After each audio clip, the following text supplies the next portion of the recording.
Camera আছেন আপনি camera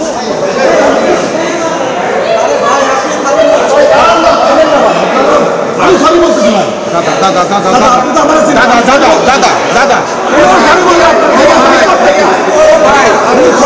আমি সেই ব্যবস্থা করতেছি ভাই আমি বলতেছি আমি সরি বলবো আমার সরি দরকার নেই তো ভাই। প্রথম কথা হচ্ছে এখানে আমরা ইন্টারভিউ নিচ্ছিলাম, নরমালি এসে ভদ্রভাবে আপনি কথা বলতে পারতেন, কিন্তু আপনি এসে আমাকে থ্রেট কেন করলেন? না থ্রেট করে আমি আপনাকে ভদ্রভাবে বলছি। আপনি যদি আমাদের শুনানি দেখান না না না তা তো হবে না ভাই। আপনি যদি ক্যামেরায় আপনি যে সাংবাদিক করেন আমার ভাইয়েরই কলিগে না, তাহলে আপনি এসে আমার ক্যামেরাকে হাত দিছেন। না না আপনি ক্যামেরাকে হাত দিন, সে একটা বলতে বললে সেটা আপনি শুনেননি।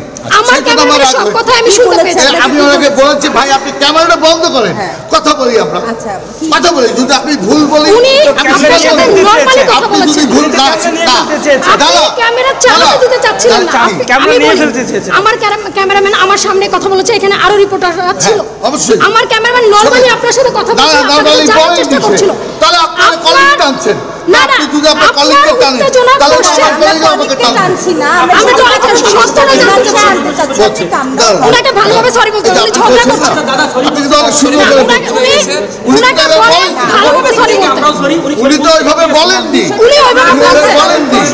উনি ওর সাথে আমার সত্যতা আছে, আপনি সরি বলেন, ওর সাথে সত্যতা আছে বা সরি বলেন বলেন। উনি কেউ দুটো হলো তাহলে ওরা কেন সরি বলা উচিত? কেন? কারণ প্রশ্ন আপনার ভুল ছিল, আপনার ভুল ছিল। আমাকে বলতে দেন, বলতে দেন আমাকে। ভাই আমার আচরণে যদি আপনি কষ্ট পেয়ে থাকেন আমি আন্তরিকভাবে দুঃখ প্রকাশ করছি। আপনি বলেন 71 টিভির ক্যামেরাম্যানের প্রতি দুঃখ প্রকাশ করছে, যে আচরণ আপনি করেছেন সেটা বলেন।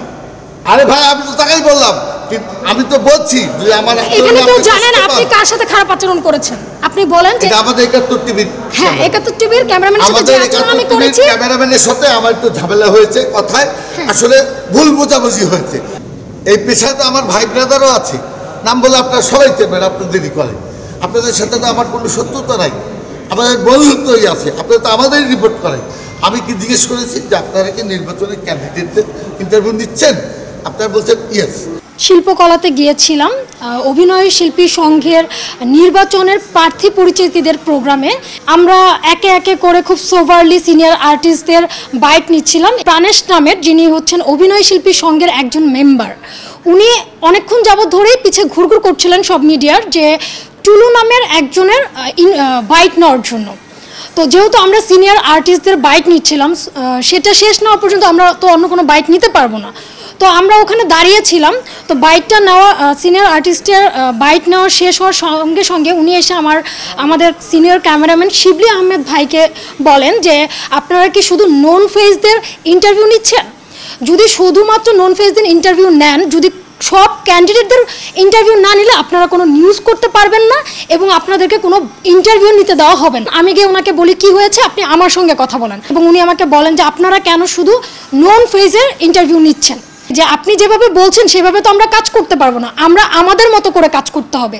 উনি ওই টাইমেই আমাকে ওপেন থ্রেট করেন যে আমাকে কোনো ধরনের কোনো নিউজ করতে দেওয়া হবে না এবং ইন্টারভিউ নিতে দেওয়া হবে না। উনি আমার ক্যামেরাম্যানের উপরে গিয়ে অ্যাটাক করেন এবং আমার ক্যামেরাম্যানকে চড় থাপ্পড় মারেন এবং ক্যামেরা ধাক্কা দিয়ে ওনাকে ফেলে দেন। অন ক্যামেরায় যখন ওনাকে মাপ চাওয়ানোর জন্য আনা হয় তখনও উনি আমার সঙ্গে কন্টিনিউয়াসলি অ্যাগ্রেসিভ আচরণ করেছেন এবং উনি অন ক্যামেরায় মিথ্যা কথা বলেছেন, আমার ক্যামেরাম্যানের উপরে দোষ দেওয়ার চেষ্টা করেছেন।